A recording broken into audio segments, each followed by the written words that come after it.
యాదాద్రి భువనగిరి జిల్లా సంస్థ నారాయణపురం మండల కేంద్రంలో సర్వేల్ గ్రామ పంచాయతీ పరిధిలో శ్రవణ్ జ్యువెలర్స్ సౌజన్యంలో శ్రీ బాలాజీ క్లినిక్ ఆధ్వర్యంలో ఉచిత వైద్య శిబిరాన్ని కన్సల్టేషన్, అన్ని రకముల పరీక్షలు, మూత్రం, రక్తం, బీపీ, షుగర్ వంటి కంటి పరీక్షలు కూడా నిర్వహించారు.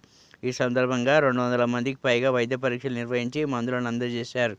ఈ కార్యక్రమంలో డాక్టర్ రాచకొండ శ్రవణ్ కుమార్, చారి, గురుకృష్ణ, దివ్య, దేవి, రాధికారెడ్డి, జై, సౌజన్య, చుట్టుప్రక్కల గ్రామ ప్రజలకు తండోపతండాలుగా వచ్చేసి ఉచిత వైద్య శిబిరాన్ని విజయవంతం చేశారు.